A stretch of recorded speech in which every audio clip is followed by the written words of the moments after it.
scores and updates. But before we get into that, it's Sunday night. And that can only mean one thing. It's time to stump Stew. Now, I don't know why we call it Stump Stew. No one's ever done it since I've been on this show. You ready? Well, what have you got, Gail? Alan Ross from Waco, Texas, asked the question. Only one player in the history of the major leagues has ever hit 5 consecutive switch-hit home runs. Who was that player? Switch hit? No one's ever done that. Well, someone has, according to Alan Ross from Waco, Texas. Okay. Let's see. I know Maddle hit 3. Right? Reggie Smith hit 2. Mm-hmm. Switch it, huh? Oh, boy. You want a hint? A hint? I'm Stu Ramsey! That's a good question. Yes. Yeah, one of the better ones. You know, Gail, reminds me of the first time we ever played Stump Stew right here on your old sports cable network. Yes, sir, that was a hard question, too. Stew. Okay. Yeah, let's see. The only player in history to have ever hit 5 consecutive switch-hit home runs. Right. Nobody's ever done that. No one's ever done that. Well, let me give you the answer. No, you don't understand. You don't understand. I'm Stu Ramsey. Yes, you are. Will someone please get this hat off my head? Stu, you're not wearing a hat. Oh, no hat. He's wearing a hat. No answer. Stu thinks he's wearing a hat. I don't know. I thought I knew. I guess I did. Stew. Well, it was Hal Wilson of the Philadelphia Athletics 1940. Okay. Is this how he gets when he stumps? Are you stumped? Stu? Okay. Is he stumped? We'll be right back. And now. Stu, come here. Stu. Call the paramedic. Stu. Oh. Stew. Oh, Stew. Loosen his tie. Oh, God.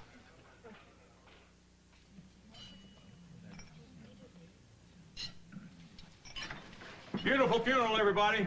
Beautiful, just beautiful. It's touching, understated, yet poignant, very poignant. It was just beautiful. Mr. Rappaport, excuse me. Can I ask you a question about Stu's funeral? Gail, I think we're all much too upset to be fielding questions. No, that's all right. Sure, honey. What's on your mind? What was that tape all about? Oh, well, I was Stu announcing the final playoff game between the Pistons and the Lakers 2 years ago. I know that. Well, I'm not sure I understand your question then. Oh, is that corned beef?